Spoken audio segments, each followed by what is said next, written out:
Hello, Cubs fans, and welcome to a brand new edition of Cubs on Tap. It's been a hot minute. We haven't talked to you guys in a while. We haven't talked to everybody since we were live at CubsCon, and I am here with two of my comrades that we spent a lot of time together at CubsCon, especially after hours. Nonetheless, 60% of the boys are here tonight. I'm Ron Luce. Joey knows nothing, and Teddy Freddy 270, Tyler and Joey. Gentlemen, first off, what's up? It's been a while. We haven't seen you in a while. And second off, guys, how you doing? Good, man. Good. Man. Yeah, I'm probably a little choppy right now. Apologies right off the bat.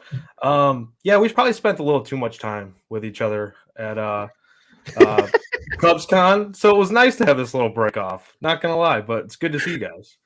Oh, it was a blast. Tyler, how you doing, buddy? Man, I'm good, man. Like you guys just said, CubsCon was a blast. That was so much fun doing the live show and just being with you guys, doing all that. I'm great. I'm ready for freaking baseball season, man. I know, so today they announced Vladdy Guerrero as the cover athlete of MLB The Show, and it's just another part of the process of the season, just being around the corner. Like, they announced that, then the game comes out, the next thing you know, the season. So like today was just a slight little tease of, man, we are so close to MLB opening day, and I can't freaking wait. But it's good to see you guys. I am right there with you. CubsCon was a blast. So for those that obviously probably saw, we were all at CubsCon together. All five of us got to be together at CubsCon on Saturday. Some weather delayed those that were coming into town from other places. It happened. It was unfortunate. Yeah, but you made it. You survived. You made it. It was a great time. We had an absolute blast. Obviously, our after hours, we got to meet Bob Denier because Joey is just the friendliest human on earth and will introduce himself to just about anybody. And it worked out. It was great. We got to talk to him for a little while. Hopefully he's a future guest on the show at some point as well. It was a blast. It was an absolute blast. And then we really got after it later into the evening hours. And ironically, this was the crew. It was the three of us. We closed down the Sheridan bar. We somehow managed to stay alive getting back to the hotel. And we had a great time. We made it. Yeah, we had a great time. It was so much fun, but no, it was an absolute blast. It's good to be back, though. There's plenty of things actually for us to talk about here today. We're going to get into all of it. Some signings, some additions, some big ones, some little ones, some signings that don't even involve the Cubs, but how it might influence the Cubs. And of course, we got to talk about the top 100 prospects coming out because there's some big news, obviously, on the front of the Cubbies. But as always, gentlemen, we got to give some love to our comment section, which is already popping off so much so I almost can't control it. Jeremiah is excited. We back. He says Cubbies making a lot of low-key moves. My dad in here saying crack 'em. Dad, it's crack with the U, not the E. Just gotta stay on brand here. He also says Joey needs to pay his bill to keep the internet going. As Juice is saying, Joey's internet, classic Joey. Yes, it's great. Hi, Bernie. How are you? She says opening ceremony was awesome. It was an absolutely great time. Scott saying Cubs on tap, Belly signing with the Cubs doesn't matter when it happens as long as it happens. Yeah, well said. I think that's incredibly good. On Scott's note, I was really hoping coming into today, and this is the selfish part of me, because we did this with Shota Imanaga, where we announced we were doing a show, and then he signed like 2 hours before the show started. I was really hoping that was going to happen with Bellinger so we could talk about that tonight. I'm not going to lie to you. It came through my mind, and I was hoping it was going to happen, but it didn't. Well, hey, that's the real reason. I'll just sit here and just keep hitting the refresh button and just hope that maybe. Yeah, I'm doing just maybe. Nothing just yet. maybe. Nothing yet. No. It'd be electric. And then Juice on Tap says Delino DeShields, double D name to you, Tyler. As we were playing the good old name game while we were. Yeah. That was fun. It was at fun. The bar, late night, crack them with the name I felt so bad though, because Nick was having such a hard time on the spot. Like he was like, and we're like, you got this, man. And he's like, no, I don't. No, I don't. No, I don't. Yeah, we were trying to give him some hints too, and he was having a rough night.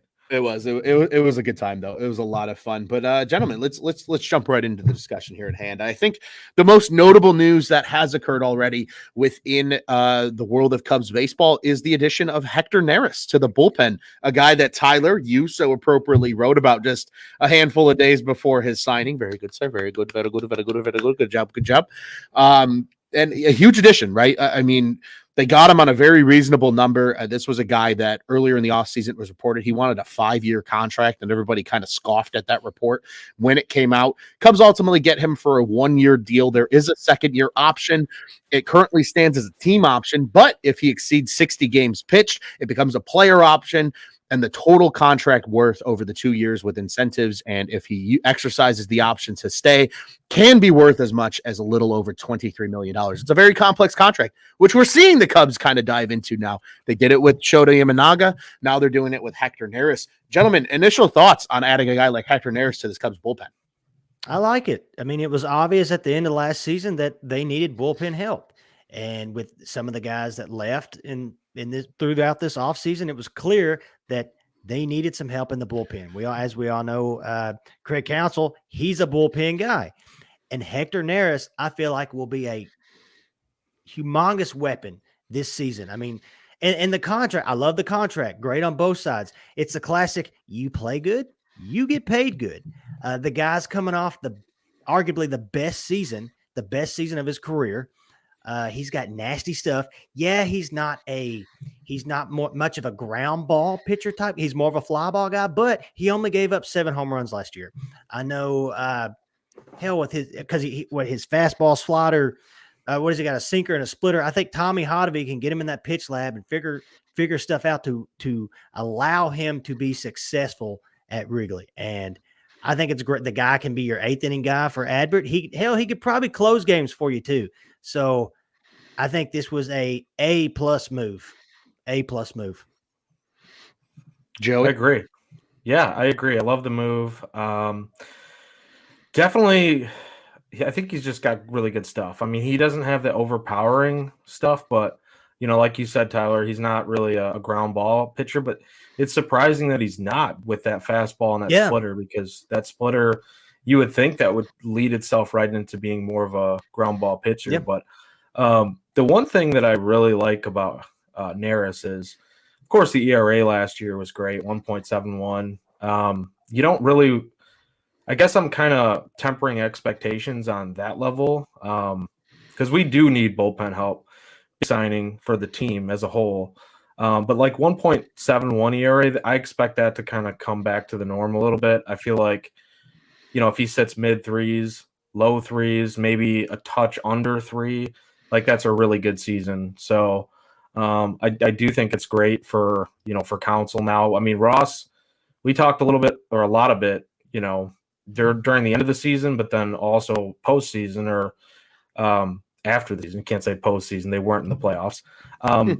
Got to correct that one for baseball. But, we talked a little bit about the bullpen collapse, and a lot of that was guys weren't healthy. Like, guys, the main guys that got you towards the end there, he was really playing with a limited deck of cards, like as far as he didn't have all of his horses to be able to throw every single day that he needed them to, partially because they were so burnt out, but also there was some injuries down the stretch. And Neris is a guy who has shown the ability to pitch 68 to 80 games consistently every year. So, and he's really done that since 2016. He's an older pitcher. He's not a spring chicken by any means, but you don't need that in the bullpen. You need somebody who's going to go out there and give you the innings. So yeah, I really love the move here. Yeah, I think you guys brought up a lot of great points. A couple just additional notes, mostly numbers to back your guys' your thoughts here. As Joey, as you said, plenty of baseball has this guy pitched since 2016. Excluding the shortened 2020 COVID year, the least amount of games he's pitched since 2016 is 53 games, which is still pretty impressive. Super durable, as you mentioned as well. Has some closing experience, mostly from his days in Philadelphia. His best seasons were a 28 and 26 save season in 19 and 17, respectively. But you guys noted it. I mean, he's been really good for the Astros. Was really good last year in the 71 games pitched. But Joey, to your point, career average 3.24 ERA. I agree with you. I think if he gets back even to that number that he had with the Phillies in 2019, that 2.93 ERA in 68 games pitched, I think that would be a welcome addition to this Cubs bullpen. In addition, I think something that perhaps goes a little forgotten or maybe just flew a little under the radar, but for those that like to read around baseball and what's going on, the splitter seems to be the hot pitch right now, especially within the Cubs organization. Obviously, Mark Leiter Jr. really found his stride with that pitch a year ago and was an incredibly effective reliever for the Cubs for effectively no money. Hell, we remember he was DFA'd the day of the CubsCon. He was supposed to be there, and he got DFA'd because they made the Eric Hosmer edition official that day. In addition, now you add a guy who has already got a really good splitter in Neris. Luke Little is supposedly working with a splitter, according to reports. Daniel Palencia is working with a splitter. So the Cubs like the splitter. Like, that's the hot pitch right now in this organization. You bring in a guy that already has success with that pitch. As you guys both mentioned, you get him in the pitch lab, let Tommy Hotovy work with him here in spring. And he's going to be a guy that maybe even refines that pitch further. And maybe that helps get that ground ball rate up a little more. So that way you can operate with your 4 WAR projected players on zips up the middle in Swanson and Nico to do their jobs. I think it's a great signing. I love that Jed's willing to get creative with contracts, by the way. The number nerd in me just loses my mind when I see these creative contracts because I think they're cool, right? Hey, if you're doing really good, we want to keep you. We'll pay you more money even. If you're not doing so great or you want out, that's fine too. We'll see you later. Do what you got to do. It gives everybody in the situation outs and options. And I think that's a great way for, the new age of baseball to look kind of moving forward. But I agree with you guys, an older pitcher, but Neris nonetheless, a great addition for the number they got him at. Gentlemen, some other additions in the bullpen, albeit on the more minor side of things, pun fully intended. A pair of minor league deals going out to old friend Carl Edwards Jr. coming back to the organization. Again, Tyler, a guy that you have a history of writing about. Granted, it might be last season, but nonetheless, a guy that you said the Cubs should target. And perhaps one of the greatest possible names a pitcher could ever have in Richard Lovelady. Lefty, Dick. which the Cubs... yes, Joey, exactly. A lefty, which the Cubs desperately need, a guy that's been banged up by some injuries over the last few seasons, but he comes on a minor league deal as well. That being the more recent addition of the two. Any additional thoughts on the guys that they've added in the minor league? Obviously, Carl Edwards Jr., an old friend. So interesting to see the Cubs bring an old friend back into the organization. I like that move. He was because I look at it this way. Carl Edwards Jr. his last 2 seasons were very effective, and he played in I'll call it the NL Beast, because he played with those juggernaut teams, the Mets, the Braves, the Phillies, and proved in just over, let's see here, in his last 2 seasons altogether, almost 90 appearances. 90 appearances was very effective. So I would love to see the guy make the opening day roster. And the same thing with Lovelady. I would love to see him make it just because, like, his name. Just imagine just seeing that on the back of a jersey, Lovelady. I think, what was it, Juice? Maybe Juice was telling us that his stuff hovers around low to mid 90s. But other than that, I'm not really 100% familiar with Lovelady. But both, hopefully they're both too. I mean, they're low risk, and a possible high reward. Yeah, absolutely. Joey, anything you want to add to that? You set it up when you were saying the best name there with Mr. Dick Love Lady. I thought you were going to say the string being slinger when you were talking about Carl Edwards, and then you just went straight to Richard Lovelady. And I was like, well, okay, that is a little bit better. That's the best name signing of the offseason so far, is definitely Richard Lovelady. But no, man, I agree. I think it's a low risk move on both contracts here, both minor league projects. Sam McWilliams is another guy, low risk, reclamation kind of project, 28-year-old. So he's been kind of all over the place. CJ, man, yeah, like you said, Tyler, was pretty good last year. He's pretty good the year before. The injuries really is he's a little bit of a different pitcher now than he was. And by the way, the Cubs now have another 2016 World Series member to join Kyle Hendricks. We're back to that era now again. Yeah, there we go. Scott from Iowa. Always. We can always count on Scott to have our backup here with the numbers. All the stats. Yeah, he's got us. But yeah, man, I mean, right now I was looking at some of the stuff that he did, and I don't know if some of this was injuries. The ground ball rate is a little above average for CJ. So that's where I think the Cubs are kind of try to maximize him, obviously, with the good infield that you have. Obviously, great infield. And then if you add a guy that we're going to talk about in a little bit, we'll see. But you already have two really good infielders there at short and second. So, but his strikeout rate really went down. So it was around 16% last year. The walk rate really high, 12%. So you're going to have to kind of adjust that a little bit.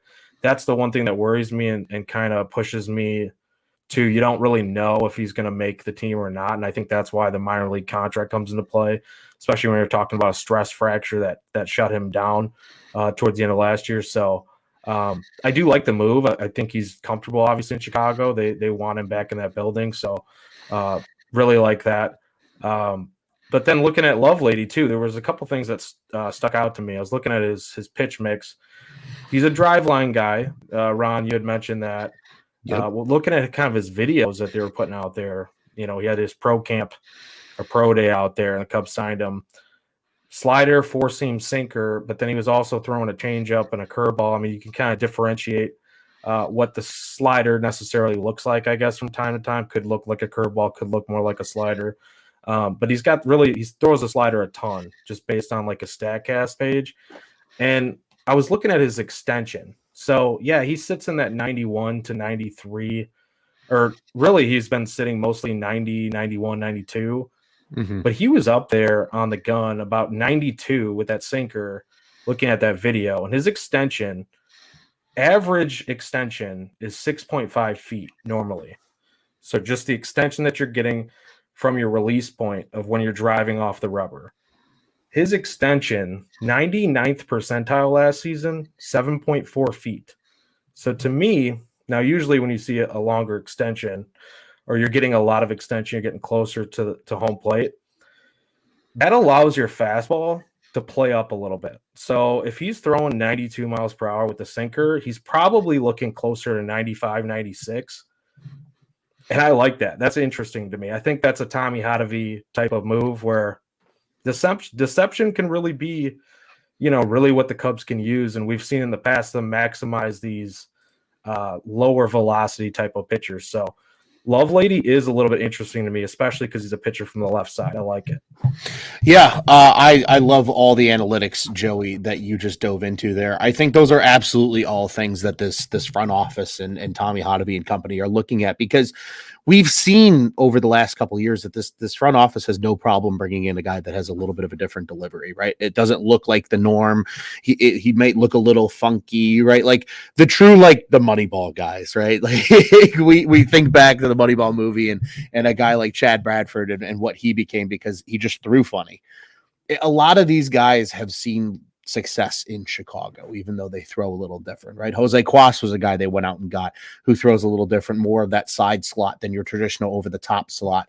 And Lovelady, absolutely the same way, right? You create deception. Maybe you aren't the fastest pitcher in terms of velocity coming off the arm, but when you can make 92 look like, Joey, to your point, 94, 95, that deception plays just as well as the actual speedometer reads. And I think that's absolutely something that the Cubs looked at with a guy like Richard Lovelady. Unfortunately for him, he's never really thrown more than 27 games in a season. Had a little bit of the comeback attempt last year with Oakland, but as you noted, Joey, he was shut down because of some arm issues and some other various injuries that have plagued him over the last few seasons. So a guy that they're really banking on in terms of just, what could he be? I mean, he's late 20s. He's certainly a guy that can, they can still get some run on. He's not an older pitcher by any means. And to your guys' point with Edwards, really good last 2 years with Washington, 2.76 ERA in 2022, 3.69. Damn, that's fine in 2023. And again, only 32 games pitched in 2023, but still at 13 holds in those games. So for a really bad Nats team, you got to like what you saw there with a guy like Carl Edwards. And again, the familiarity is always something that they probably like. They probably watched him from a distance over the years, and they're probably looking at it going, we'll get him back in the pitch lab now. Maybe we'll tweak some things, and he can be a valuable arm for them as well, and probably not cost them a whole lot because, again, minor league deals are those two guys coming in on. Gentlemen, before we get to additions elsewhere in the league that might impact the Cubs and potential future additions, let's talk about guys that are already within the organization. The Cubs lead all of baseball with 7. I repeat, 7 top 100 prospects, which, if you actually boil it down to it, it's 7 top 75 prospects, because the last prospect is James Triantos at number 73. 7 top 75 prospects for the Chicago Cubs. The only other team that has more than 5 are the Baltimore Orioles. They have 6. And then there's a handful of teams with 5. Most teams sit in that 4 to 3 range of guys in the top 100. This prospect pool is as deep as it's been since the days of Chris Bryant and Javier Baez and Addison Russell in terms of what the Cubs have. What is your guys' reaction to the new look top 100, and where some new faces to the top 100 for the Cubs, but some returning faces as well have either moved up or moved down? What have you guys noticed when it comes to these top 7 guys, or these top 7 top 100 prospects for the Cubs? Tyler? Well, it's definitely encouraging. It really is. It also goes, like we were talking before the show, it also goes to show that maybe, and they kind of hinted at it too at Cubs convention, maybe it goes to show, like, maybe it answers all these questions as far as like when Jed's not, when Jed's not making all these big giant ass moves that we're all screaming at him for. Maybe it goes to show that these guys have developed and are a lot closer than we think. But at the same time, it also goes to show that in a way, the ball is in the Cubs court. The ball is in the Cubs court as far as how they want to build this team and how they want this team to look for the next several seasons. Because as we all know, a prospect is just a prospect until they're not. And then they become suspects. So, yeah, it would be nice to see all 7 of those pan out and do great.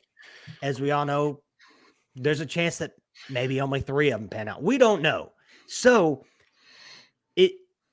they have so much leverage right now.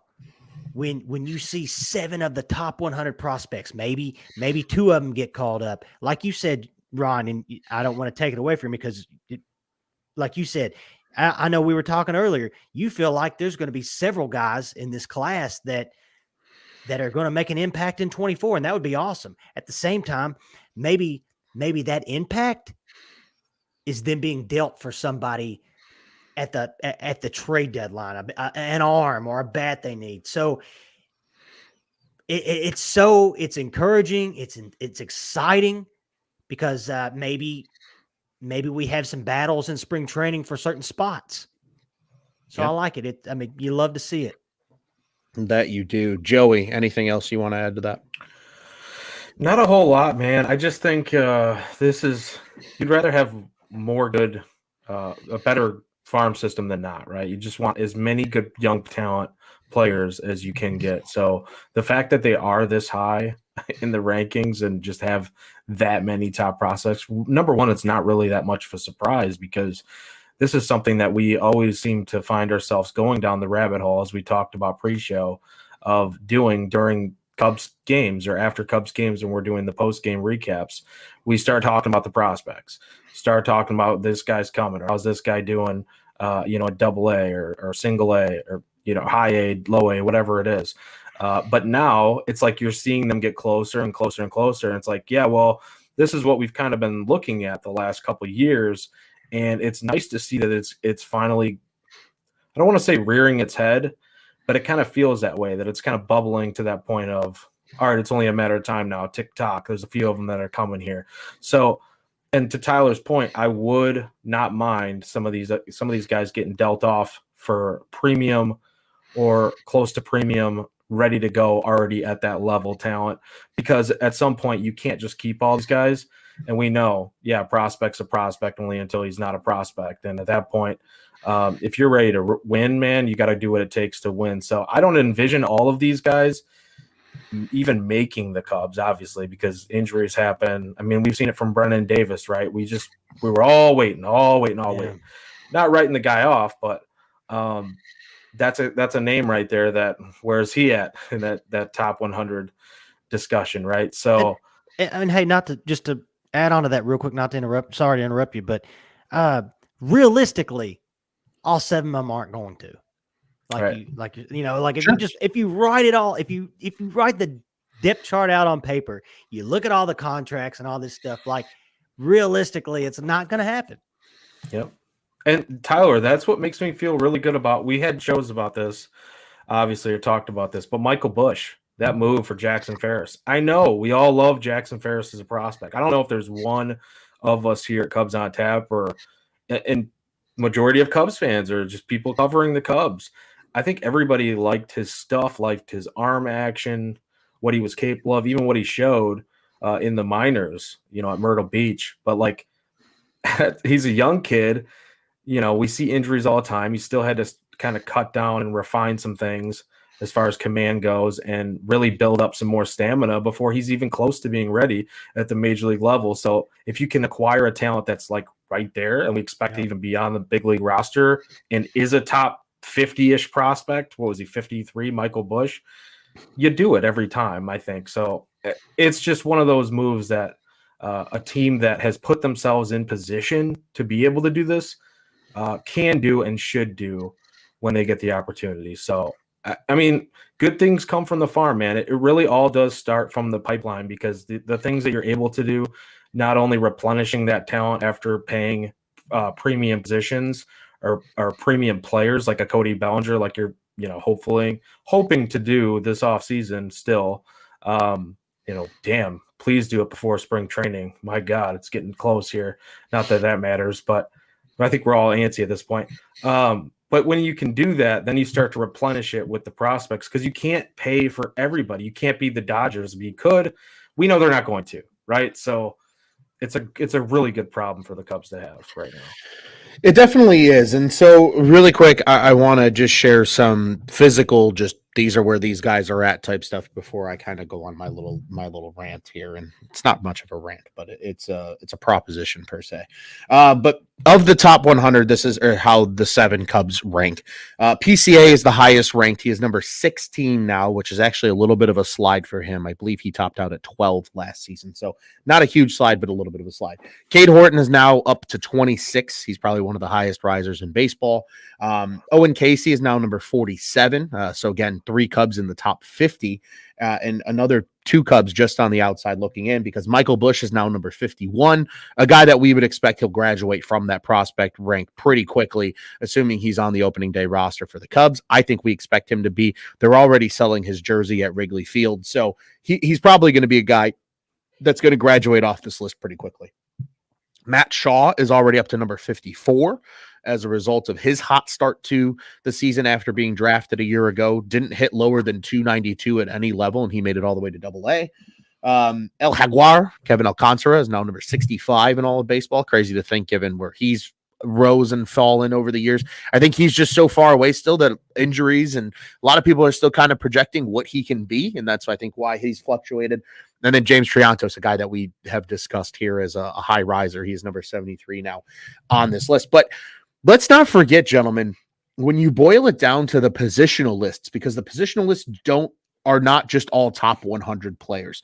The Cubs have a number of guys on these positional lists that aren't in the top 100. For example, Jordan Wicks is considered the number 10 left-handed pitching prospect in all of baseball. Cade Horton's the number 3 right-handed pitching prospect in all of baseball. PCA is the number 8 outfielder in all of baseball. Moises Ballesteros, although probably projects more as a DH in the future, he's technically a catcher / first baseman. He's the number 8 catching prospect in all of baseball. The list goes on and on. Michael Bush, third base. He's number 7. Cubs don't have a shortstop top prospect, which is weird because it feels like they always do. But James Triantos, the number 3 second base prospect in all of baseball.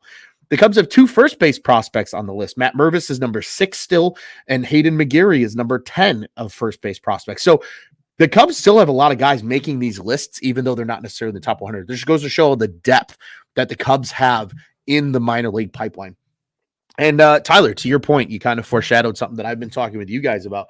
It's a little project that I'm going to be working on here that's hopefully going to be on the old On Tap Sportsnet YouTube channel. And if you aren't listening to us here, you're listening to us on X, and you want to go find that, head over to youtube.com, On Tap Sportsnet, at On Tap Sportsnet on YouTube. Like, subscribe, hit the little bell button. You'll know when we go live. You'll know when content gets posted, et cetera, et cetera. Be sure to check it out there, because at some point, I laid out the Cubs top 15 from a season ago, and obviously that's going to change when they release the top 30s for all the ball clubs, and I will adjust as I need to. But in my calculation, a pretty crazy number of the top 15 are guys that could have an impact on this team in 2024. I'm not going to give all the goods away. You got to go see the video in order to know what I'm talking about here.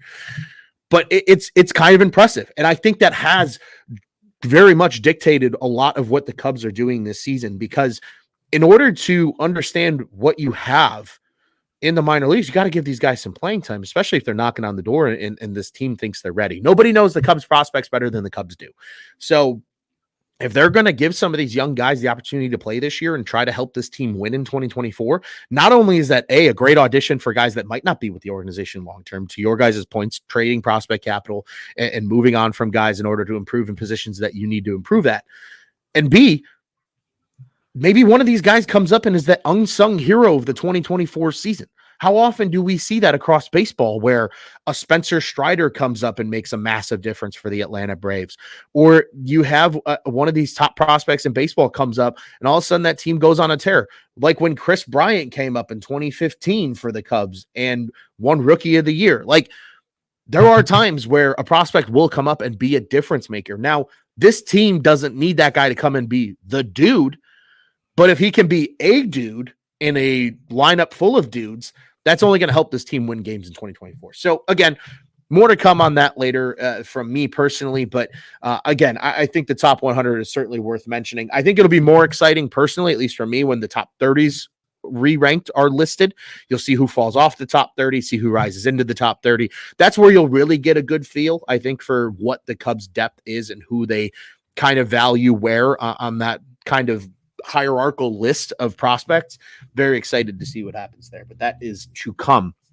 Gentlemen, more into the meat and potatoes now of this show here, and that is some news around baseball that potentially sets up future news for the Chicago Cubs, because as of today, Justin Turner, who the Cubs were reportedly linked to multiple times throughout the offseason, now, as we learned from Jed at CubsCon, take that with a pound of salt. We don't know how accurate that might be. Nonetheless, he signs in Toronto, 1-year deal, $13 million to go up there. He's going to DH. He might play a little first if Vladdy's not playing first. Hell, he might even play third base for all we know for a little bit if they really need him in a pinch. But nonetheless, he's a bat. He's up there. He gets $13 million from the Blue Jays. The Blue Jays have effectively played their way out of the Matt Chapman and Cody Bellinger sweepstakes. They brought back Kevin Kiermaier. They signed Isaiah Kiner-Falefa to be kind of that utility player to move around the infield and outfield. They've brought in Turner. They still have the likes of Dalton Varsho and Kirk and Bichette and so on and so forth. What do you guys think this Turner addition means for the markets of guys like Chapman and Bellinger? Because personally, I look at this and I say, well, that takes Toronto probably effectively fully out of it. If it wasn't pretty feeling that way before, I think it pretty close to does now, especially because they're going to have to pay Vladdy after arbitration. He's getting at least probably $22 million for one season. So they got to think about that as well right now on their hands. But I look at this and say, well, the only two teams that either one of these players fit with are the Giants and the Cubs. And I don't see the Giants going out and overpaying either one of these guys based on some of the moves that they've made, acquiring Robbie Ray from the Giants, sending Mitch Haniger back to Seattle, from the Mariners, sending him back to Seattle. Have the Cubs kind of almost lulled themselves into getting potentially both of these guys? Could they get a Matt Chapman? And this is my hot take, Joey. Could they get a Matt Chapman on a prove-it type deal like they did Cody Bellinger? Just because the market's not there this year, and maybe it will be next year? Especially if some of these teams that don't want to spend money right now figure out their regional sports network situations. Does he take a 1-year bet deal with an up-and-coming team like the Cubs? Does Belly finally just say, hey, they're giving me something that I really like. I want to be a Cub. Scott, just sign the fucking deal. And not you, Scott from Iowa, Scott Boris. These are all things that I think we're kind of sitting here contemplating. Yeah, Scott, get the deal done, Scott. What are we doing? Hey, speaking of Scott tweeted me earlier today with an interesting idea. He was like, maybe they're working out like a double deal with both Belly and Chapman. Maybe. Let's see it. But it's like, I don't hate the whole Justin Turner not coming over here. In fact, like, at 39 years old, in my opinion, I feel like it would just be a big risk for $13 million, especially coming from a guy that he's going to take up your DH spot probably for the most part. That because he only played third base 7 games last year. He played some games at first, but I feel like he would basically take up your DH spot. And then it's like, where does Morrell play? Because I've said earlier, oh my gosh, I think they should give Morrell a shot. And then yesterday I get blown up on Twitter about it because I'm like, hey, why not give him a shot? And that's a whole other story. But so it would leave too many questions as far as where everyone else would play. Mhm. I don't hate the idea of a Matt Chapman. I'm trying each and every day, guys. I'm trying hard. I'm trying to like a Matt Chapman deal. I don't like the idea of a 6-year contract. I really don't. And I tweeted earlier today, I think there's a reason supposedly Matt Chapman has not got a single offer this offseason. And it makes me wonder, one, you could say, well, is it the Scott Boras, is it the Scott Boras effect? Maybe. Or maybe it's, bro, you're asking for 6 years. And I know your glove's amazing. It's platinum. It's not even golden. It's platinum. If I even said that word right. But anyways, there's still questions about his bat. But Ron, on your point, I wouldn't hate a prove it to me deal. I wouldn't hate to be honest, I wouldn't hate a 1 to 3 year deal. Here's the thing. Matt Chapman had a better season this year than Cody Bellinger had going into free agent the year before last. So maybe does he get more than what Cody Bellinger got at the beginning of last season? Probably, just because the dollar last season is more this season, if that makes sense. The dollar this season is more than last season. The present value of money. Here's the weird thing about Matt Chapman. If you look the value of money, if you look at Matt Chapman's baseball savant and you compare it to Cody Bellinger, Matt Chapman should have had a better season than Cody Bellinger this year. Yep. If you look at all his numbers, like it's just spewing with red. He hit the shit out of the ball last year. Hit it freaking hard. Just sometimes didn't fall the right way for him, I guess. But if you look at it, it's like, holy crap. Like if you took out the names, I know, Joey, you did it the other day with a couple of players. Like if you just took off their names, you'd be like, holy crap, who's this guy? Oh, it's Matt Chapman. And I wouldn't. And here's another interesting as far as Chapman, and this is part of me trying to cope with. Okay, Dylan, if we get Matt Chapman, this is my way. I've been trying to figure out ways to how to like it. But last season, if he played all his games in NL Central ballparks, he would have crushed, like, as far as home runs. If he played in Cincinnati alone, I know you don't play all your games in one park, but if he would have played all his games in Cincinnati, 36 home runs. Wrigley Field still would have been 16. Milwaukee would have been 28. And I believe Pittsburgh may have been close to 20, but it goes to show maybe a change of scenery, maybe a change of leagues. Maybe that's something that helps him out. Maybe even the whole, here's the one thing that I would like if we did sign him for a short year, prove it to me deal, Ron. I would really like that rivalry of who's the better third baseman in the Central. Is it Arenado or is it Chapman? If you look at Arenado's slash line from last year, it's pretty close to what Chapman's slash line was last year as well. Now I get it. He had more home runs. He had more RBIs, but just as far as the slash, pretty close. And I haven't looked at Arenado's baseball savant as far as like his everything that's in the red. But I'd have to say it's not that much higher than Matt Chapman's. So I wouldn't hate it. I just don't want to overpay for a guy that we know with Bellinger, he's going to get overpaid. But we know what we had with him last year. He's comfortable here. I feel like San Francisco, I'm sorry, it wouldn't shock me at all if San Francisco overpaid for Matt Chapman. It really wouldn't. They've missed out on everybody. They're like, screw it. We'll give the bag to Matt Chapman and just hope it happens. But to agree with you, Ron, I wouldn't mind it just as long as the years are right. Absolutely. Joey, before you add on, I want to show a couple of comments here from the section. Jeremiah says Chapman's upgraded versus every option the Cubs currently have at third base. He goes on to add Cabrian Hayes in there, but unfortunately, Cabrian Hayes would cost an arm, a leg, my right arm, Joey's left arm, and Tyler's right foot to make a trade happen.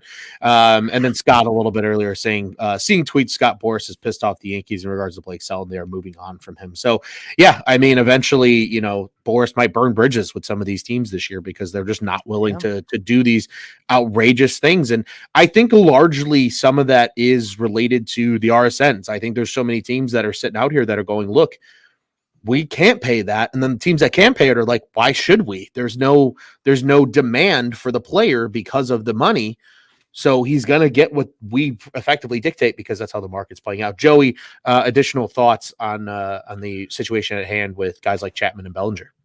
Yeah. So, Tyler, I'm going to make you feel a little bit better.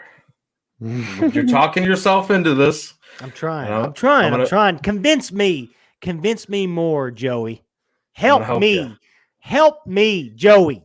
I'm going to help you. I'm going to try to anyways. We'll see if I can actually make the case. And it's a lot of the same things you said. And I'm glad that you brought up the Baseball Savant page there, because when you said Nolan Arenado and you weren't sure, in comparison to Matt Chapman, he was one of the photos that I kind of lined up side by side. So it was Manny Machado, I believe, was the other one. And I think it was Arenado was the other one. And Chapman really comes out superior or right there, if not better, in a lot of these categories. Now, the one area, or like a lot of the areas that you can see, this is my thing with Chapman. So the median projections right now are showing 5 years, 115 million, right? That's the contract. What's that? 23 million a season.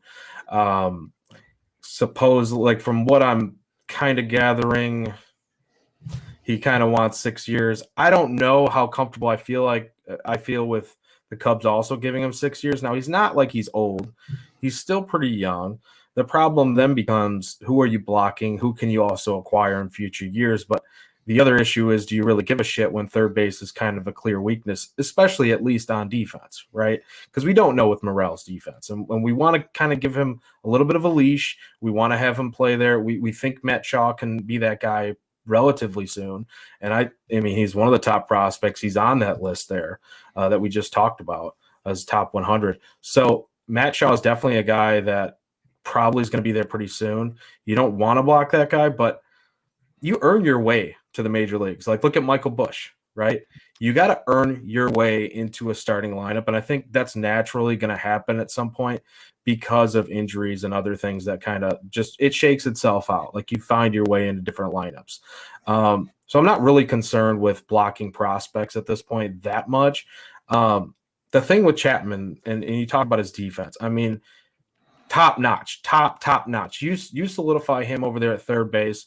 You have Chapman, you have Swanson, you have Horner. If you get Bellinger, you have Belly at first. You have a basically star-studded defense all across the board because you have Happ in left. You have PCA, hopefully, right, in center. If not, you have a pretty good placeholder there, at least decently enough with Talkman, or Belly can obviously play center too.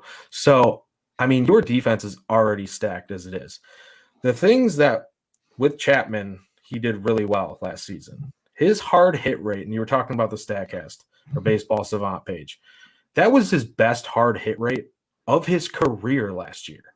So I think we've, as a whole group, and this isn't any particular person, I think the negative kind of consensus around Chapman, or thought around Chapman, and this is the same thing with Swanson last year, right? Ron, we said on the show, and we talked a little bit about it pre-show, and then we sat and talked, and I was like, dude, I think this would be a great move. He's young. He's a great defender. He's got enough offense. He makes your team better. That is exactly what Jeremiah is saying right here. He's an upgrade over every single option that we have at third base. That's exactly what Matt Chapman is.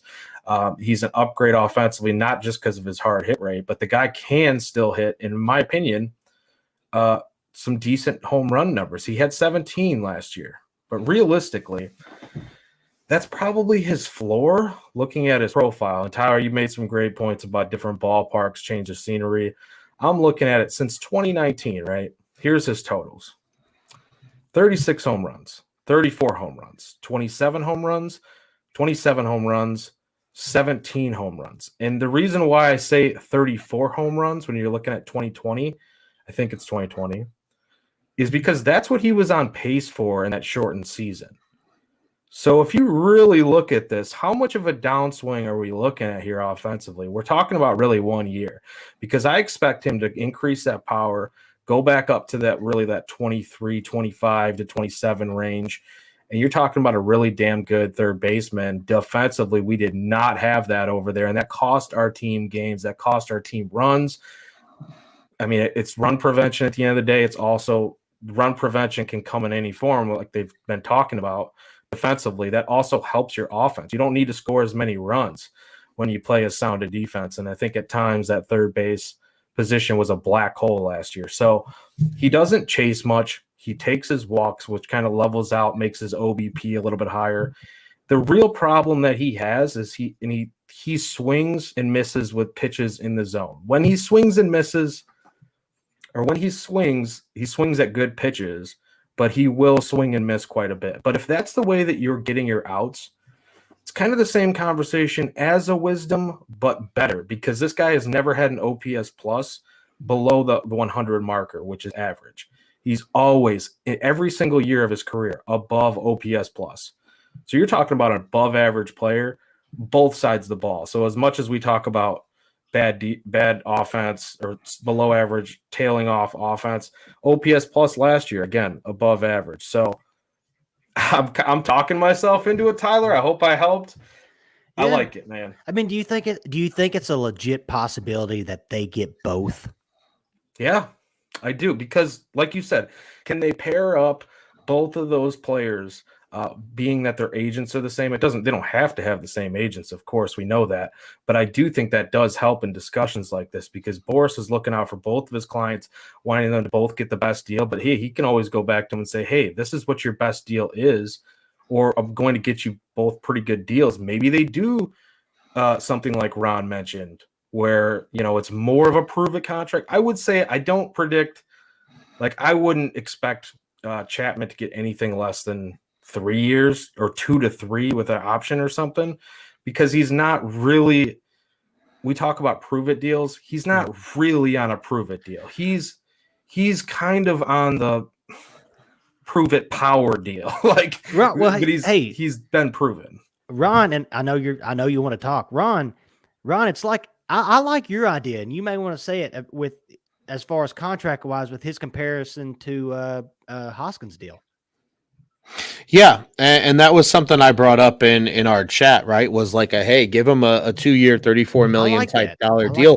I think you could, even with a player like Chapman, go 3 years, with the third year being, and just give him opt-outs. Yeah. The Cubs have shown they're willing to get creative with contracts, right? We've seen it in the Imanaga deal. We've seen it in the Neris deal. If I'm Jed, I do that for both players. I go to Cody and say, look, man, we'll give you the money. We'll give you a solid amount of money. We'll give you maybe 180 million over 6 or 7 seasons, probably 6 more than 7. But after year 3, we'll build in an opt-out for you. You can hit free agency again at the prime age of 31 and go get another contract if you don't want to be in Chicago. And it gives the Cubs an out too, potentially, because if he's like, hey, I want to go get paid, and the Cubs are like, okay, well, Kevin Alcantara is ready to be a superstar. Yeah. They can do it. In addition, you could do the same thing with a guy like Matt Chapman, right? Where you could say, look, Matt, you are guaranteed 3 years. You're guaranteed 3 years at, let's just say, $18 million. Mm-hmm. I think paying him over 20 is not worth it personally. But let's say he gets 18. Maybe he does get 20. Who the hell knows? If you can then say, look, we'll build in maybe a mutual option for year 4 and a team option for year 5. And if there's your 5-year contract that you're willing to get, maybe then there's even if we get all the way to a 6th year, we'll give you a player option, because if you're still producing at that age, that's great. You can build in ways to get creative in the contracts. And Jed has very clearly shown it. The Shota Imanaga deal is one of the most complex contracts in baseball that's been signed this season. Outside, and I know everybody's, well, the Ohtani deal. It's not complex, folks. It's just a deferred money. It is what it is. Imanaga's is completely like, It can be club friendly. It can be player friendly. It can be both. It could be neither. Like it's got multiple different possibilities that it can ultimately become over the life of the deal. Why not? Is that perfect like win-win for each party, basically, or win-lose, but like you're still winning if you lose, right? Yeah. So I think the Cubs can certainly negotiate something like that with both of these guys, and maybe that's something the Cubs have done, and maybe that's what's taking longer. Yeah, is maybe a guy like Chapman comes back and says, "Hey, I like that concept, but I want a little more money in the mutual option for year 4 than you're giving right now." And they go, "Well, maybe we'll go a little higher."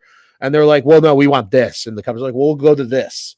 And it's like, or we can give you something on the further back end a little more, but or maybe, hey, we'll give you a little more guaranteed money, right? Because at the end of the day, maybe they say, hey, look, we're not going to give you that extra couple million, but if we buy you out or we don't pick up your option, we'll still pay you $6 million. Yeah. Sorry. Go ahead, Joey. No. I just have one quick question. It's going to start an argument. No, go ahead. So it's not really to start an argument. It's just a question about this because Ron, you said something when you were talking there. You didn't think he was worth you don't think he's worth 20 million. So my question is now looking at the market, since we were talking about Justin Turner, right? He can't play third really much. He can only really DH. He got 1 year, 13 million. And I understand you pay a little bit more for short-term contracts. In my opinion, do you think that, or I don't think he is, but I want to know, do you think 4 million more or 7 million more than a Justin Turner towards the end of his career is crazy for a guy that can play two ways and give you above average and elite on one end? Like, I feel like 7 million more if we're just looking at the market right now. Like, that's even a little bit. I'd go even a little higher. I feel like he is worth it. I guess my question, does that change your thought looking at what has been paid? No, I think there's a world where he can get 20 million and I'm not going to scoff at it. I think the thing that needs to just be kept in mind when talking Matt Chapman versus Justin Turner is there's no such thing as a bad 1 year deal. Right. But when you go 2 years, but you got to remember baseball contracts are fully guaranteed. So if they take the risk and say, hey, Matt, we're going to give you your 4 years of security, the more money you pay them, the more you're on the hook for no matter what. This isn't the NFL where you can cut a guy in only just 65% of the contract. Anthony Rendon. Yeah, absolutely. That's a perfect example. Like that's, I think the thing that a lot of people maybe lose sight of is that baseball contracts are fully guaranteed. And that's why I think if you're Jed, the best case scenario is building in a bunch of options. Yep. Because if the player plays well, it incentivizes the player to play well. And I believe the Cubs would act in good faith if a player played really well. They'd say, yeah, we'll pick up your, like if Imanaga comes out in the first 2 years and is everything that the Cubs hoped he would be, I bet you they pick up that 5th year and he rides that 5-year deal that becomes what, $80 million. Yeah. I think it happens at that point. So if they were if they were able to build in that stipulation, or not stipulation, but work in the option, team friendly, player friendly, 2 year, 1 year or something, like let's say he needed 5 at least, like, but it was that 2-2-1 type of built in, could go either way. I would love that personally. Like, I think that's a great option. Or even, Joey, to your point, maybe they say, hey, look, we'll give you your 5 years, but we're going to build the last 2 years in to be options that have some type of team influence, but we'll give you more upfront on the front end for the first 3 years, and that's guaranteed money. So maybe they say, hey, we'll give you 25 million for 3 seasons per year. So you get your 3 for 75 effectively, but year 4, maybe you're only getting 16, and year 5, maybe you're only getting 14. Right. So like you give them maybe a little more guaranteed money on the front end. You can make the same argument about a guy like Cody Bellinger. I think the Cubs don't have any hesitation in the world of going at least 5 years with Bellinger, maybe 6 for circa $30 million and say per season and saying, hey, we'll give you an out after 3. If you really want to leave after 3 years and test the market one more time while you're still in your prime, we'll give you that opportunity. because who knows, right? Bellinger could very well get to year 3 and maybe be really good, but maybe Scott Boras looks at the market and goes, Cody, I love you, man. I'm going to tell it to you straight. We're probably not getting more than what you're making already with the Cubs. Stay in, opt into your last 3 years of the deal, and just keep playing ball in Wrigley. You love it there. Just keep doing your thing, right? I think creating the power of options is such a unique thing that you can do within baseball that most other sports really don't do, that I think can really make some interesting things. I do want to get to a couple comments here, though, because we've had a lot of great ones coming in throughout this discussion that I want to bring some light to. Scott earlier said the only scare he has in regards to Belly is that if the Baltimore sale is finalized, it's one billionaire selling to another billionaire.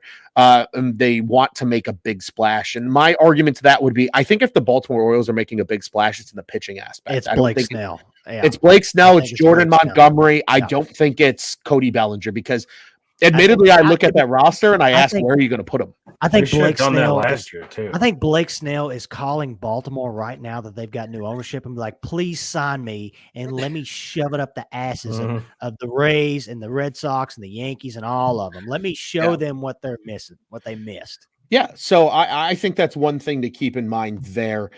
Jeremiah says that the Cubs could maybe need to unload some of their depth at third base if they do get Chapman. He also says the longer this goes, the better it is for the Cubs. Scott says out of Mastroboni, Magical, and Wisdom, 2 or 3 of them will be in Iowa playing with Bodie. Jeremiah adds he'd rather have Magical out there at 3, I think, of that group. Scott continues saying if the Cubs sign Chapman, he thinks they keep Wisdom for power. I think Wisdom's staying regardless for bench power. Speaking of that on Scott's comment, if the Cubs do sign Chapman and if they do sign Cody Bellinger, I agree. I think they keep Wisdom. Does Christopher Morel, does that mean he's getting traded sometime during the season? No. I think Wisdom stays as a bench power bat and can play a little first, a little third if guys need a blow over 162. I think you need to keep Christopher Morel's bat in the lineup every single day. I think Christopher Morel's hitting 40 home runs this year. I think you keep him in that lineup, and then let's say you do need an arm or something. You've got that DH and you've got that in your pocket at least. Yeah. And if you don't, then hey, he hit you 40 home runs, and hopefully, you're 8 games up in the Central. 100%. Hank says, unless something big happens, he doesn't see this as a starting pitcher staff that can win it all. And I think that's an interesting thing. I think there's a lot of things that need to be kept in mind. I think a lot of Cubs fans, I had this epiphany today, and people are going to laugh at me and they're going to be like, oh, you sound like a philosopher or a stoner or something like that. But I had some good thoughts today, and this is one that I was thinking about. When you sign a player for a contract, you want them to be the best version of themselves every single year. But consistency is really fucking hard. And the guys that are consistent year in and year out make $300+ million like Mookie Betts and Freddie Freeman and Shohei Ohtani and all these guys. The real key, if you look at it, baseball especially, I think more than any other sport, in my opinion, baseball is you are sliding your blinders from year to year, and you're saying, what do we got? And yeah, it's great having guys in the future and guys coming up in the pipeline and guys in the past, but like it's a year to year thing. And why I say that, how many times do we look at a guy's stats and go, wow, this guy had a really good year one year and then a really shit year the next, but then had a really good rebound year the next year? A lot of players have that happen in baseball. Who's to say Jamison Tyone doesn't come back out and look like Jamison Tyone before he signed with the Cubs? Or Matt Chapman. Or a Matt Chapman. Or a Jed and Carter even said it at CubsCon. It's right. It's taking those players that you know are consistently going to give you that 2 to 3 wins per year in WAR. How do you get them to the 4 wins? How do you get them to be that 4-win player? Because you're going to need a couple of those guys every year to really go win it all. So you're banking on development. You're banking on just potential effectively with a lot of these guys. And again, you pay the biggest guys that you know that are going to put up numbers consistently. So I think that's something to keep in mind because, right, like we look at this pitching staff right now and say, that's underwhelming. What if Jordan Wicks takes a huge step forward this year? What if Kyle Hendricks pitches like he did a season ago? What if Jamison Tyone finally rebounds and looks like himself? What if Justin Steele takes another step forward and gets even better? What if Shomanaga's everything we would have hoped he would be? Then all of a sudden, I think we're sitting here at the end of the year having a totally different narrative on the pitching staff, right? That's the beauty of baseball too. It's such a long season. Like you guys can see it in my tagline if you're watching live. If you're not watching live, again, I encourage you, head over to YouTube. You can watch us live. You can see all of our facial expressions and all the silly shit that goes on these shows. I miss Cubs baseball. So much so, there was a video on YouTube today of all 196 home runs the Cubs hit this past season, and I fucking watched it. That's how much I miss Cubs baseball right now. But you know what's crazy is watching the evolution of the roster from game 1 to game 162, right? Watching Tucker Barnhart go deep in Pittsburgh, watching Eric Hosmer go deep in Oakland at the beginning. Boy, I bet you were so sad at the end of that video, Ron, that you didn't see a Tucker Barnhart or Eric Hosmer or Trey Mancini. Trey Mancini. I forgot Trey Mancini hit 4 bombs at the end of this. But I forgot Trey Mancini hit 4 home runs. Watching Nelly V hit the grand slam against Seattle. But again, oh man, that's still the same season. Wow. Yeah. That's my point. It is so, like, I think we as people get so caught up in the now that we forget that baseball is a freaking marathon. It definitely is. Rosters look astronomically different from opening day to the postseason.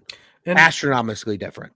And like my dad says, absolutely. Like my dad says, though, really quick, just add before you go, Joey. What if Horton pitches his ass off and comes up and cements himself as a starter? Yeah. We don't know, right? And that's half the fun that goes into it. But please share, Joey. I'm curious to hear what you have to say. No, I just want to add on to your point there because I do feel like you make great points. It's variance. It's who do you have this year? It's who's going to have the comeback season, the bounce back. Who's going to have the down season that you need to replace? Who's going to get the injuries? Who's going to come in unknown from the minor league system and play well or play poorly, get sent back down, have somebody else come up and play well? Like that all gets figured out. But like, I also think who was it that asked the question or who was talking about this pitching staff? Jeremiah? Or was it Hank? It was Hank. To that point, like it's every year the team that wins or the teams that win the most games have the most players click in one season. That's really what it boils down to. It's not every team that you see win the most games has the best team on paper. Like, do you look at the Tampa Bay Rays and say they have the best team on paper every year? I don't think we do. But then there's a shockwave player that comes in there and does well. And I think that's really what the ultimate, and I know people hate that when people mention the Rays or when Jed Hoyer had talked about, well, teams like that, and they think that the Cubs are just being this cheap team. Well, no, hopefully not. Hopefully that they are going to go and spend the money like we've seen over the past years with like Dansby Swanson, that they are going to go out there and go get those big dogs like Cody Bellinger and Matt Chapman. But to be operating like a team that can develop those players to maximize all of the players that you have on your roster, that's really what it takes. Like it doesn't have to be the best team on paper. It's just finding the formula. And we just hope that they have the right formula because we know that they know way more about this roster than we do sitting here at home. Absolutely. And Hank follows up telling my daddy that he's reading his mind, banking on Horton to be lights out. But again, and Hank, this is not an attack at you at all. I think not at all. I love, this is why we love our comment section. This is why we encourage everybody that listens along, whether you're on X, just as our friend up here earlier, Fake Ball Coach said, he's commenting from X. Again, we can see your comments from X. Please jump in the conversation because our comment section, again, a lot of times will help dictate the show and how we talk about things and things that maybe we didn't think about talking about that somehow fit into our discussions. And again, just, I think what makes like the thought process of what the front office is going through so interesting and things like that, because again, there is so much variance that could go into. A couple of quick comments is here as well. Scott noted that just free agent pitchers notorious for having really bad first years with the Cubs. And Scott follows that up and says 14 days in a wake up until Cubs and catchers report. Really quickly, one statistic about Matt Chapman that I think is very important. You guys noted the Nolan Arenado comp. and some of his years. If you go back to his years in Oakland, not only was he hitting, 2018, 24 home runs, 2019, 36 home runs, but he was also hitting over 35 doubles. He didn't do that until last season. He had 39 doubles to go along with those 17 home runs. So again, a player that the Chicago Cubs very much like in one Ian Happ, has a very similar looking stat line to what Matt Chapman did a year ago, hitting in the 240s, but hitting for good slug. I think Happ slugged a little better than Chapman did a year ago, but very similar production, and if that hard hit rate's there, that usually banks out well. And even if it is a lot of doubles at Wrigley, if he's driving in runs, again, the long ball, yes, you need the long ball to win games, but you still need to be able to score runs other ways and need to have electric defense and pitching as well in order to complement that. So again, I think great conversation on Chapman. I'll be honest with you guys. I feel a little better about an idea of Chapman in a Cubs uniform after our discussion here. But in relation to what Scott had to say, pitchers and catchers are on the horizon. Guys, spring training's coming. And again, we're going to have a couple of shows between now and spring training. We're not totally vanishing on everybody, but they will be guest-centric, and a little more on that at the end of the show. But guys, I want to get to a question, just a primer here for spring training. What is one headline that you are most excited for? And if you're in the comment section right now, please feel free to drop yours. We'll share them after we all share our thoughts as well. But what I mean by headline is maybe one player that you're really watching this year to maybe take a step forward, maybe a prospect that, you're expecting maybe to have a good spring that could pole vault him on a big 2024, maybe a position battle that you're excited to kind of keep an eye on this year. Or maybe it's just a guy that's coming that, an example I made off air earlier was maybe a guy coming in on a minor league deal that earns himself a major league contract with this team. So I want to give the floor, Joey, we'll give the floor to you first here. Headline that you're most excited for moving into spring training. Oh man, there's a few good ones that come to mind right away. I'm gonna stick with one though, sticking by the rules here, Ron, because I usually don't when we do these things. So I'm gonna play by the rules. I'm gonna go with Christopher Morel. Because I'm really just interested to see how his spring goes from a defensive standpoint and offensive standpoint too. Like, how does he react to all this talk about his defense? Because that can also play into your offense as well. And I think he handled DH really well last year. He kind of embraced the role. David Ross had mentioned that. But if he's sticking at DH, I think he's going to be fine with it.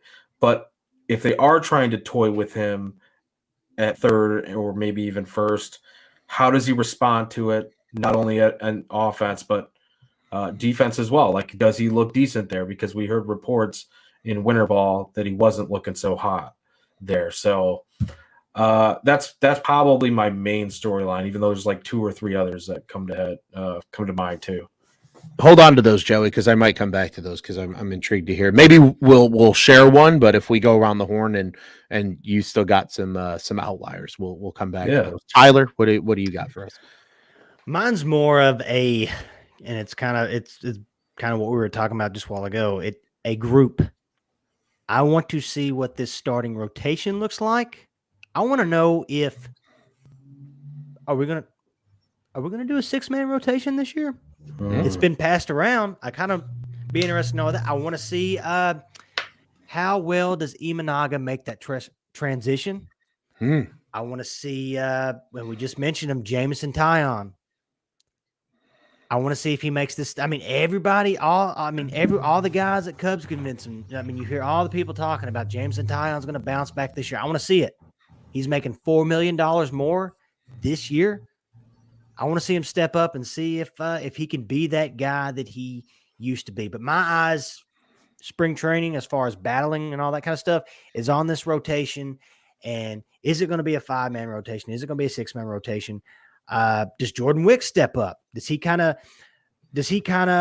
grow from his success last season? Does Kyle Hendricks? Do we see him? Can he make 180 innings this year? Does he make 30 starts this year? So. Yeah, it's the rotation because, in my opinion, this team only goes as far, at least during the regular season, this team only goes as far as their starting rotation. I like it. I dig that a lot. I'm going to share a couple from the comment section here real quick before I give mine. Jeremiah says Seiya Suzuki because he can break out and become a star. I did have that thought today. I watched Seiya hit a couple of home runs, and I was like, fuck, they need a big year out of Seiya this year. That's one that they really desperately need. Scott says if the Cubs pass on Chapman, he says Owen Casey or PCA is winning Rookie of the Year. So Scott's guys to watch. Potentially Owen Casey, potentially PCA for guys as Scott continues to throw out predictions. Mine, gentlemen, is a newly acquired player and is not one that we have already mentioned. I'm just very fascinated because it's very rare that a player hits as well as this guy did in AAA, in AA, and just about every level, and not at least become a serviceable major league player, like at least a 2-WAR player. Maybe he gives you a couple 3.5 to 4 wins WAR seasons. I'm really excited about Michael Busch. I really am. I'm excited to see what he is. I think the Cubs had in mind all offseason that they wanted a left-handed hitter in the lineup. And I wrote an article over at ontapsportsnet.com, incredibly shameless plug, of were the Cubs really ever in on Rhys Hoskins? Because we sat there and listened to Jed physically tell all of us at Cubs convention that they were linked to players this offseason that they haven't even spoken to. Was Rhys Hoskins one of them because it was a logical fit and because the Cubs were a big market team?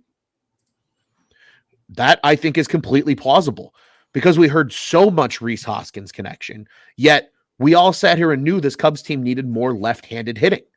That's why the Bellinger connection has made sense all offseason. You looked at the rest of the team, outside of a switch hitting Ian Happ, you're very limited from the left-handed side of the plate, especially from a power perspective. Michael Busch brings power.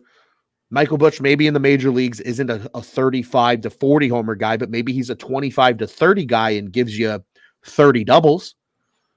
I want to see what Michael Busch evolves into, and I hope we start to get a little bit of a taste of that in spring training because they gave up a substantial prospect for him, which clearly shows that they're invested in him. Again, they were posted. He's wearing number 29 this season, folks. I've already seen it. And his last name is dangerous enough where the jersey looks enticing. We have a problem. I know I have a problem, folks. That's right now. If he hits the ground running, you can guarantee I will be purchasing more Busch Lights just for him. Yes, just for him. Yes, for him. Crack out the Busch. Absolutely. But that is something that, to me, Michael Busch is a guy that I'm very excited to watch. Hopefully, a lot of in spring training here this year with the Cubbies. A guy that I think can be a real wild card of sorts for this Cubs team going into 2024. Scott says Ron already has a Busch jersey. He just doesn't want to admit it. You're probably right. That's actually not true. I don't have one. Fun fact, the last Chicago Cubs jersey I purchased in any form, whether official or non-official, take that as you will, is a throwback baby blue Dansby Swanson jersey. And that was circa August of last season. So I have not bought any jerseys yet. I thought about it at CubsCon. You can ask these two. I eyeballed the shit out of that Shota Imanaga jersey. I was this close to pulling the trigger, but I didn't. I used some self-control and tried to hold back. Jeremiah says, fun fact, the last Cub to wear number 29 was Shelby Miller, 2021. Wow. Just like Jake Arrieta was on the team to start 2021. As Jeremiah said, he just remembered that. But again, that's the crazy thing. A half a season in baseball can feel like a whole nother year. Just to continue to add to what we said earlier. And he says, head for the mountains of Busch. There's going to be a lot of Busch talk this season, hopefully, if he has a good year. Gentlemen, actually, hold on. Before we finish up, Joey, you said you had a couple more headlines. You want to rattle them off real quick? Yeah, sure. So Tyler said the very first one that I was thinking there too with the rotation. That was one of them. Busch is a great one that you mentioned. PCA was probably my other one too, which what Scott had mentioned there too. He said winning Rookie of the Year. So I really think if he comes out strong in spring, and this is the other thought I had too, as we're talking about Rhys Hoskins, right? You said maybe that was a guy that the Cubs, Jed mentioning not having, they had ties to players that they never even talked to, being rumored to have ties to. Rhys Hoskins, I feel like, they're really interested in one first baseman, and that's Cody Bellinger. It's Bellinger at first or Bellinger in center. And I get the sense that that's why Chapman and Belly make a lot of sense, because I don't look at them as a team that wants to clog up center field or first base too much. Like, having that versatility is nice, but also getting Bush where he can play first or third. Morel, where he's multi-positional. PCA's a star-studded or gold glove caliber center fielder. If he pans out hitting, I get the sense they don't really want to clog up either those positions or DH, like DH specifically. I don't think they want like a DH only, unless that person turns out to be Morel, which would be cool because I think that obviously adds impact. But basically what I'm saying is if you have PCA, that's why I'm looking at this. If you have PCA come up and pan out like that top prospect in your system, the entire team looks really good on paper. Really good on paper. Yep. Yeah. Yep. Well said. Well said indeed. Gentlemen, before we get out of here, just a couple of quick program notes for those listening along. As we noted, we are not just disappearing between now and spring training, between now and opening day. We will have plenty of shows for you. We will sprinkle in some spring training discussion. Obviously, there's only so much that can be discussed about games that, as Juice would eloquently say, don't count. But we're going to have a lot of guests coming on between now and opening day. We've already got a couple of them booked. We're not going to announce them just yet until we officially confirm with them the week of the interviews. But you will get plenty of indication of who we're bringing onto the shows. Some old friends, some new friends as well. And we're super excited for the potential guest series that's coming up here pretty much between now and opening day. That'll get all of you primed for it. And again, we'll have our show the week of opening day, talking about all the predictions and all that we can revisit at the end of the year, just like we did last year. And it'll be an uber fun time. And then we'll be sharing plans of who's doing what when it comes to opening day and the other cool things coming from Cubs on Tap throughout the season and so much more. Super stoked. Jeremiah says, Seiya confirmed. I'm not confirming anything, nor am I denying it, nor am I saying it's happening, but we're going to keep everybody in the dark. It's more fun that way. We like keeping you surprised. But we're, again, really excited for the prospects of who has informally agreed to come on the show. We're pretty much at the point now where it's just booking our guests and finding time slots that work for everybody involved to get them on. But we're super excited about that. So keep an eye out. Be sure to follow us at Cubbies on Tap. As you guys know, we'll be posting there. And obviously all those interviews will end up here as well. YouTube, Facebook, X, etc. When the time comes with those guests. Not all of them will be live. We will put that asterisk out there in the world now. Not all of them will be necessarily live. Some of them might be, rebroadcasts at a more favorable time for people to watch along when they premiere and debut. But nonetheless, there will be a handful that are live, and we'll certainly, incorporate the chat as much as humanly possible with those discussions. Gentlemen, before we get out of here, as always, wanted to remind everybody that Cubs on Tap is one of 2 official Cubs podcasts here at the On Tap Sports Network. Please do check out our friends over at the Dingers podcast at Dinger Cubs on the socials. They were just live last night. If you haven't caught that show already, you can find it here on the On Tap Sports Net YouTube channel or whatever you catch your favorite podcasts.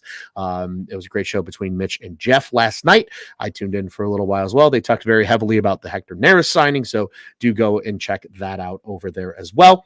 Be sure to follow us as well at Cubbies on Tap, CUBBIES on the socials. You can follow me at Loose on Tap, at Joey Knows Nothing, Teddy Freddy 270, at Nick _ on Tap, and as well as at Juice on Tap. As always, be sure to follow the entire Cubs crew. You know the drill. Bulls, Bears, Blackhawks. We got it all. And Cubs fans, you got friends that like the Southsiders. So do we. They were just live tonight as well. Send your friends to our friends over at Sox on Tap. And as Juice likes to say, they can be friends over on the South Side. OnTapSportsNet.com, at OnTapSportsNet on the socials, the On Tap Sports Network. Go ahead and check out what's on tap in Chicago sports. Until next time, I'm Ron Luce, Joey, Tyler, gentlemen, always a pleasure being on the microphones with you. This was a fun show. We'll be back very soon with more Cubs content in the near future. And what do you boys say? We get out of here the only way we know how. At Cubs on Tap. Hey, boys, you see that? You see that right over there in the distance? 60 days away. 60 days away. Of beautiful spring days, long summer nights where we can officially say on the record when it counts, fuck the Cardinals. And let's go Cubbies, baby. Yes.